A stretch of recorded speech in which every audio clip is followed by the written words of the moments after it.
Bonjour, c'est Cyril encore. On est le 24 août 2023.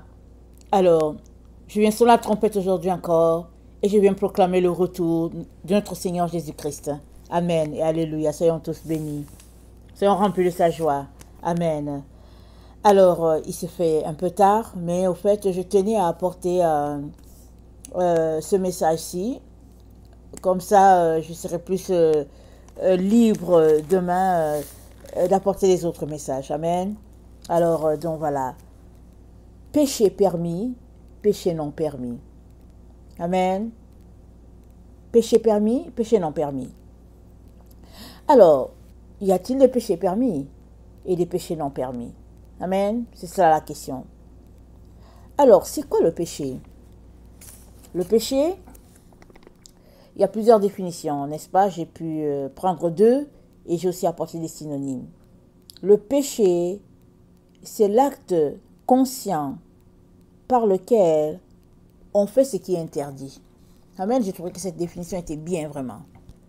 Un acte conscient par lequel on fait ce qui est interdit. Et, généralement, on se garde de péché quand on a la crainte de Dieu. Amen. À moins qu'on ne sache pas que c'est un péché. Et qu'on pose une action. Sinon, quand on sait que c'est un péché et qu'on le fait quand même, ça renvoie qu'on n'a pas la crainte de Dieu. Et c'est la crainte de Dieu qui nous garde d'aller plus loin dans nos actions qui offensent Dieu.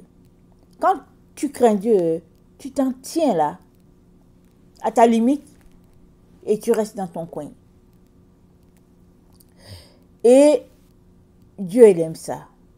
Il peut te confier plus. Amen. Le péché, l'autre définition, c'est manquer le but. Amen. Alors le but, c'est quoi? C'est de ne pas offenser Dieu. Donc, tu n'aimerais pas poser une action qui l'offense.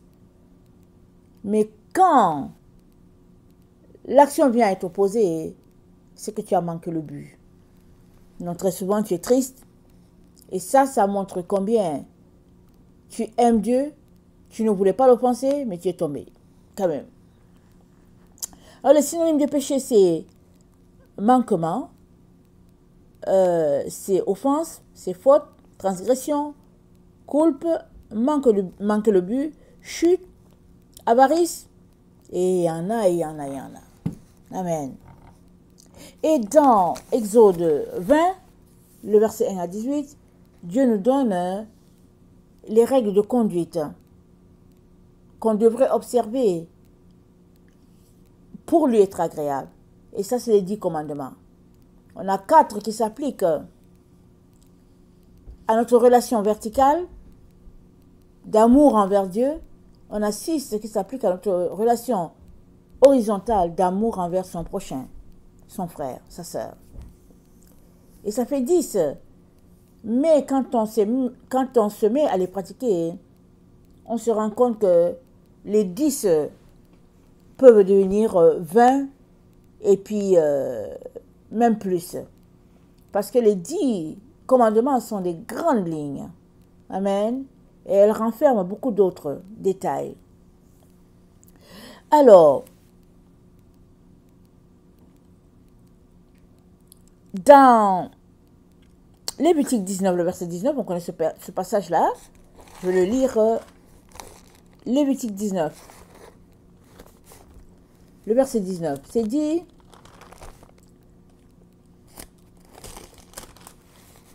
vous observerez mes lois, tu n'accoupleras point des bestiaux de 2 espèces différentes.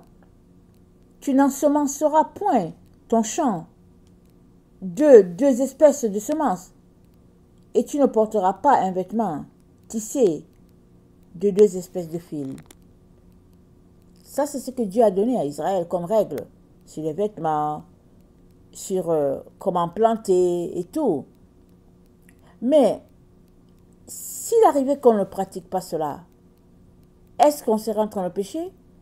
Parce que ici, ça ne fait pas partie des 10 commandements. Mais suppose que tu ne le pratiques pas. Est-ce que tu seras en train de pécher? Oui, tu serais en train de pécher. Parce que Dieu a dit, vous observerez mes lois, tu n'accoupleras point des bestiaux de deux espèces différentes. Dieu a dit qu'on ne doit pas le faire. Tu l'aimes, alors tu ne le feras pas. Et si tu le fais, c'est que tu as péché. Maintenant, sommes-nous tout le temps en train de vérifier nos vêtements pour savoir est-ce qu'ils sont de pur coton, de pur lin? Parce que Dieu a dit que ça ne doit pas être mélangé de deux espèces différentes. Voilà jusqu'où nous conduit notre relation avec notre Dieu. Mais tout cela, c'est pour notre délivrance. Amen. C'est pour notre délivrance. Et si on prend Lévitique 19 et qu'on l'applique à la vie de l'enfant de Dieu qui veut se sanctifier, le texte est en train de nous dire que tu ne peux pas en même temps avoir pour vêtement Jésus et avoir le diable aussi pour vêtement. C'est dit dans la Bible, revêtez-vous de Christ.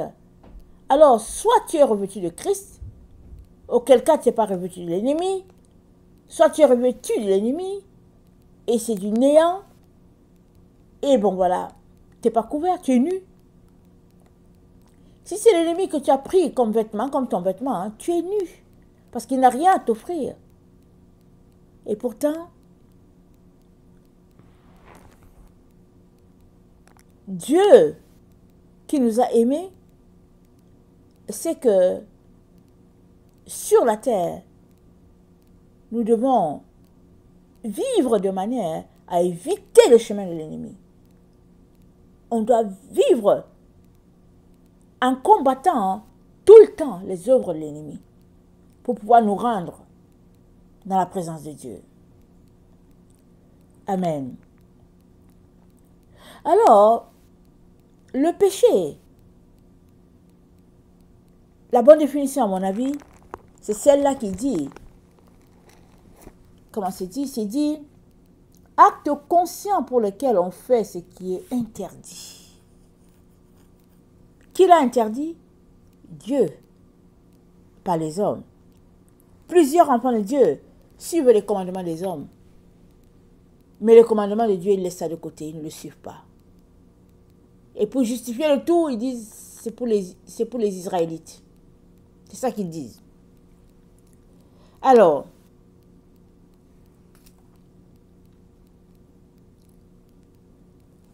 c'est pour les Israélites. C'est pas, ça ne s'applique pas à nous, parce que nous autres, on vient d'ailleurs.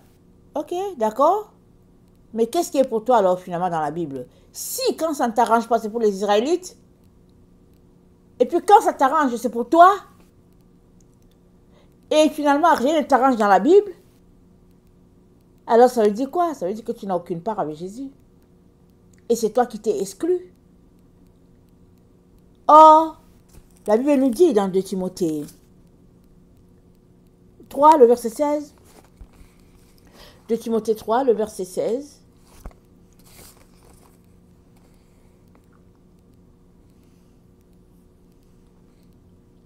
toute écriture est inspirée de Dieu et utile pour enseigner, pour convaincre, pour corriger, pour instruire dans la justice, afin que l'homme de Dieu soit accompli et propre à toute bonne œuvre.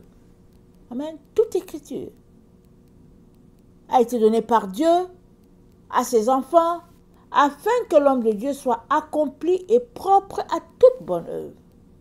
Donc, tout ce qui est dans la Bible, dans la Torah, dans tout, c'est pour toi. Tu prends Jésus-Christ en entier, ou bien tu ne le prends pas du tout.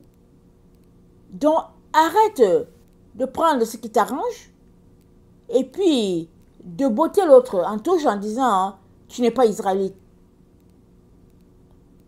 Qui divise? Satan vient pour diviser et voler. Jésus est venu pour qu'on ait la vie en abondance. Quand tu te retrouves dans une situation où il y a division, il y a séparation de la parole de Dieu et puis un désavantage à quelque part, ça prouve que c'est l'ennemi. Amen, c'est l'ennemi. C'est pas Dieu. Et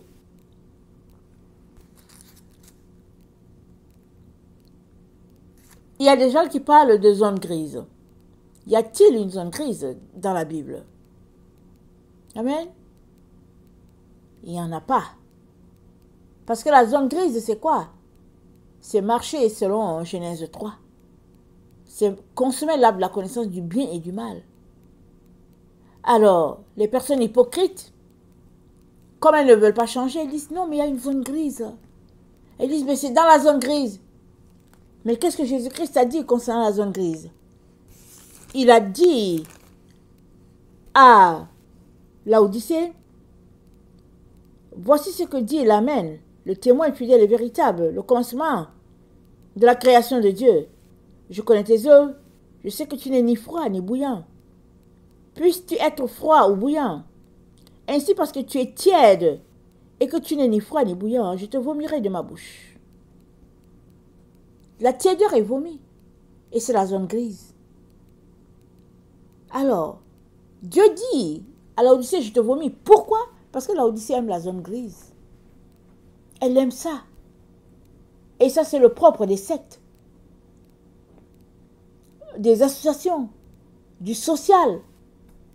Dieu ne nous a pas appelés à marcher dans une zone grise. Non. Ce n'est pas Dieu qui l'a instauré. Ça, c'est les hommes. Et ils périront avec leur zone grise. Dieu nous a appelés à marcher dans la lumière. Et nous devons nous en tenir. Amen.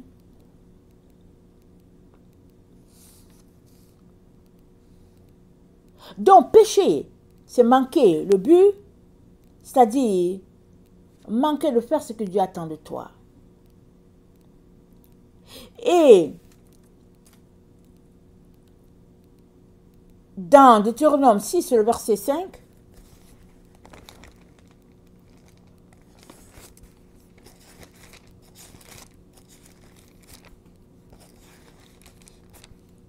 Deutéronome 6, le verset 5, c'est dit, tu aimeras l'Éternel ton Dieu de tout ton cœur, de toute ton âme et de toute ta force.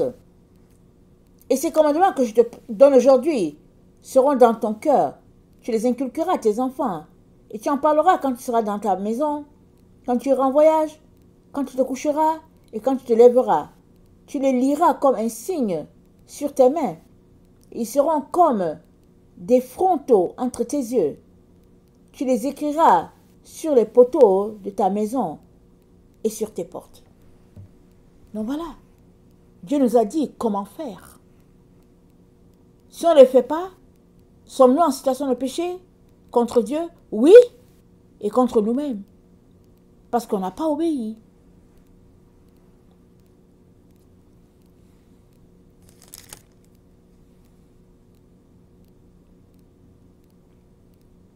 Et toujours dans Deutéronome 6, le verset 14, c'est dit, vous n'irez point après d'autres dieux, d'entre les dieux des peuples qui sont autour de vous. Car l'Éternel, ton Dieu, est un Dieu jaloux au milieu de toi. La colère de l'Éternel, ton Dieu, s'enflammerait contre toi, et il t'exterminerait de dessus la terre. Vous ne tenterez point l'Éternel, votre Dieu, comme vous l'avez tenté à Massa. Mais vous observerez les commandements de l'Éternel, votre Dieu, ses ordonnances, ses lois qu'il vous a prescrites. Tu feras ce qui est droit et ce qui est bien aux yeux de l'Éternel, afin que tu sois heureux et que tu entres en possession du bon pays que l'Éternel a juré à tes pères de te donner. Après qu'il aura chassé tous tes ennemis devant toi, comme l'Éternel l'a dit. Lorsque ton fils te demandera un jour que signifient ces préceptes, ces lois et ces ordonnances que l'Éternel, notre Dieu, nous a prescrits, tu diras à ton fils, nous étions esclaves de Pharaon en Égypte, et l'Éternel nous a fait sortir l'Égypte par sa main puissante. L'Éternel a opéré sous nos yeux des miracles, des prodiges grands et désastreux contre l'Égypte, contre Pharaon, contre toute sa maison. Et il nous a fait sortir de là pour nous amener dans ce pays qu'il avait juré à nos pères de nous donner. L'Éternel nous a commandé de mettre en pratique toutes ces lois et de craindre l'Éternel, notre Dieu, afin que nous fussions toujours heureux et qu'il nous conservât à la vie, comme il le fait aujourd'hui. Et, verset 25, nous aurons la justice en partage. Si nous mettons soigneusement en pratique tous ces commandements devant l'Éternel, notre Dieu, comme il nous l'a ordonné, nous aurons la justice en partage. Et la justice, c'est quand? La justice de Dieu, elle se manifeste dans le millénium. Ce temps de paix, ce règne de paix-là, on va l'hériter. Quand on va mettre en pratique les commandements de Dieu. Et au verset 25, c'est dit quoi? C'est dit, nous aurons la justice en partage si nous mettons soigneusement en pratique tous les commandements. Pas une partie, tous les commandements. Amen. C'est important. Avec le Seigneur, ce n'est pas une relation sélective. Que quand ça t'arrange aujourd'hui, tu dis, ok, je vais marcher selon la loi de Dieu, et puis quand ça ne t'arrange pas, tu dis, non, je laisse tomber. Ça ne marche pas comme ça. Tu es appelé à marcher tout le temps devant Dieu, dans la crainte, le respect, la soumission. Et ainsi, la main de l'Éternel sera toujours là sur toi pour te protéger. Amen. Et dans Proverbe 23, le verset 17, Proverbe 23, le verset 17, il est dit ceci.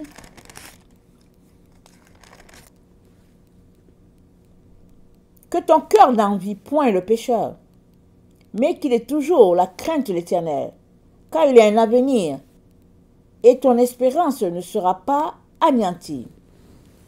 Amen. Le verset 23, je pense.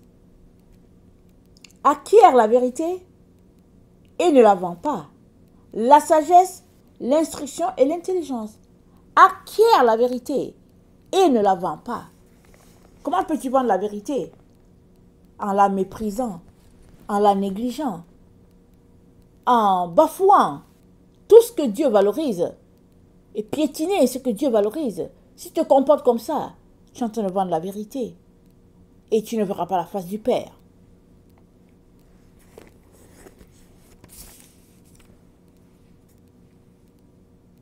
Proverbe 24, le verset 1. Ne porte pas envie aux hommes méchants et ne désire pas être avec eux, car leur cœur médite la ruine et leurs lèvres parlent d'iniquité. C'est par la sagesse qu'une maison s'élève, par l'intelligence qu'elle s'affermit. Donc voilà, la maison c'est qui? C'est toi. Tu es le temple du Saint-Esprit. 1 Corinthiens 3. 1 Corinthiens 3 à 6.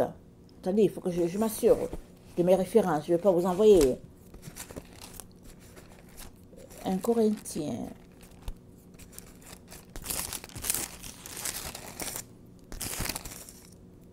« 1 Corinthiens 3, verset 16. Ok? C'est 16, c'est pas 6. Ok. Alors, Proverbe... attendez. Proverbe 24, le verset... Donc, la maison s'affermit par la sagesse, et c'est ainsi qu'elle s'élève. Mais qui est celui qui marche par la sagesse? C'est celui-là qui a la crainte de Dieu. C'est celui-là qui a rejeté la voie de la folie et qui a embrassé la voie de Dieu. Lui, il marche par la sagesse. Et Proverbe 24 nous dit que c'est par la sagesse qu'une maison s'élève et par l'intelligence qu'elle s'affermit. Alors, nous avons besoin de sagesse, d'intelligence pour poser nos pas sur cette terre. Sinon, on risque de s'égarer. On risque de s'éloigner de ce que Dieu attend de nous et nous retrouver séparés de lui à tout jamais. Il est donc très important que nous puissions travailler pour laisser de côté les péchés. Parce que il n'y a pas de gros péchés, de petits péchés. Il n'y a pas que certains péchés sont pardonnés et d'autres pas. Non. Péché, c'est égal péché. Péché, c'est péché. Et maintenant, il nous revient à tout un chacun de tout faire pour ne pas offenser Dieu. Et si nous nous comportons ainsi, non seulement notre vie sera affermie, équilibrée, mais on pourra amener beaucoup de conversions à Dieu. Amen. On touchera beaucoup d'autres personnes et on les amènera en direction de la maison de notre Père. Amen. Alors, péché permis, péché non permis, tous les péchés ne sont pas permis. Il n'y a pas de péché permis. Tous les péchés ne sont pas permis. Maintenant, si nous venons devant Dieu avec un cœur sincère, une attitude d'abandon total, Dieu va nous aider. Il va nous aider à triompher sur le péché, qui est le péché, c'est le fait de manquer le but. Dieu va nous aider. Amen. Et nous allons arrêter de poser des actions de manière consciente, juste dans le but de se satisfaire nous. Parce que c'est envers Dieu qu'on pêche et envers son prochain. Alors si on décide de faire de Dieu la priorité des priorités, alors on va se retrouver à travailler d'arrache-pied pour que notre priorité, ici Dieu, ne soit pas offensée. Quand on aime quelqu'un, on n'aime pas le blesser. Et c'est notre attitude, l'attitude qu'on devrait observer dans notre quotidien pour ne pas faire de la peine à Dieu. Et dans Ésaïe 59, je vais finir avec ça. Ésaïe 59, c'est dit, le verset 9, c'est pourquoi l'arrêt de délivrance est loin de vous, est loin de nous, et le salut ne nous atteint pas. Nous attendons la lumière, et voici les ténèbres, clarté, et nous marchons dans l'obscurité. Nous tâtonnons comme des aveugles le long d'un mur. Nous tâtonnons comme ceux qui n'ont point Dieu. Nous chancelons à midi comme de nuit, au milieu de l'abondance, nous ressemblons à des morts. Nous grondons tous comme des ours. Nous gémissons comme des colombes. Nous attendons la délivrance, elle n'est pas là. Le salut, il est loin de nous. Car nos transgressions sont nombreuses devant toi et nos péchés témoignent contre nous. Nos transgressions sont avec nous et nous connaissons nos crimes. Nous avons été coupables et infidèles envers l'Éternel. Nous avons abandonné notre Dieu. Nous avons proféré la violence et la révolte, conçu et médité dans le cœur des paroles de mensonge, et la délivrance s'est retirée. Et le salut se tient éloigné, car la vérité trébuche sur la place publique, et la droiture ne peut approcher. La vérité a disparu, et celui qui s'éloigne du mal est dépouillé. Donc voilà, nous sommes appelés à garder notre intimité, notre proximité avec notre Seigneur, de telle sorte que rien ne puisse nous distraire. Et la grâce de Dieu nous donnera d'être triomphants, parce qu'il s'agit de demeurer jusqu'à la fin, mais en tant que vainqueur, pas défait déjà. Et pour cela, nous avons besoin de laisser toutes les autres choses de côté et nous concentrer sur la parole de Dieu de manière à nous dépouiller de tout ce qui ne plaît pas à Dieu et de revêtir tout ce qui fait la gloire de notre Père. Amen. Que le Seigneur bénisse sa parole. Maranatha, Jésus revient. Amen et alléluia. Soyons tous bénis. Amen.